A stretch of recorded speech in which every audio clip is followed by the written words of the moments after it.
लोकसभा चुनाव के सातों चरण के मतदान पूरे हो चुके हैं और अब एग्जिट पोल के आंकड़े आने के बाद तमाम नेता और तमाम पार्टियां कहीं ना कहीं डर के माहौल में बैठी हैं और सबसे ज्यादा इस बार डर लग रहा है भारतीय जनता पार्टी को।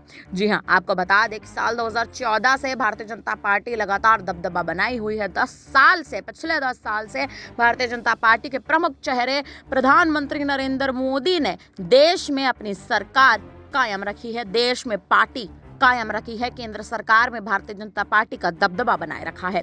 लेकिन अब साल 2024 में कहीं ना कहीं यह दबदबा पलटता दिखाई दे सकता है, या यूं कहें कि भारतीय जनता पार्टी की शायद इस बार सरकार गिर सकती है और विपक्ष की सरकार आ सकती है। और इसका कारण सबसे बड़ा ये है क्योंकि भारतीय जनता पार्टी ने तमाम उन सीटों पर जिस प्रकार से अपने प्रत्याशी उतारे हैं और चुनाव प्रचार में जिस प्रकार के बयान दिए हैं, उन तमाम बयानों के बाद जनता शायद भारतीय जनता पार्टी से खफा है। लेकिन इसी बीच अब खबर आ रही है कि चंद्रशेखर आजाद एग्जिट पोल के बाद नगीना सीट पर जीत दर्ज कर सकते हैं। और नगीना सीट पर अगर चंद्रशेखर आजाद जीत दर्ज करते हैं, जो कि एग्जिट पोल के आंकड़ों के अनुसार चंद्रशेखर आजाद इस बार एग्जिट पोल के आंकड़ों के अनुसार चंद्रशेखर आजाद नगीना सीट पर जीत दर्ज करते दिखाई भी दे रहे हैं।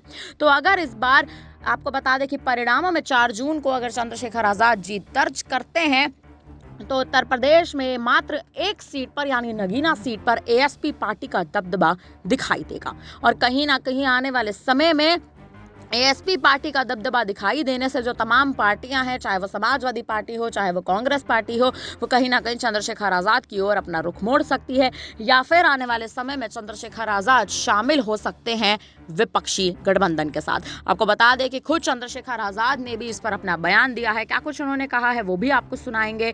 हालांकि ये जान लीजिए कि अगर चंद्रशेखर आजाद विपक्षी गठबंधन के साथ शामिल होते हैं तो विपक्ष कहीं ना कहीं उत्तर प्रदेश के आने वाले 2027 के विधानसभा चुनाव में मजबूती के साथ खड़ा हो सकता है।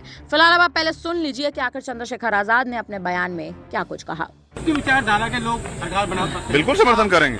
किन मुद्दों पर समर्थन? अब मैंने यही कहा ना, बहुत मुद्दे हैं, लेकिन ये फैसले पार्टी के हैं। पार्टी जो फैसले करेगी। हम डुमरियागंज भी लड़े हैं और हमारे साथी श्यामा प्रसाद मौर्य जी कुशीनगर भी लड़े हैं। तो जो हमारे साथी जीत के आएंगे, हम लोग बैठ के और पार्टी हित को और संगठन को और अपनी विचारधारा को इसमें ध्यान में रख के फिर उससे फैसले लेंगे कि हमें किसको मदद करनी है।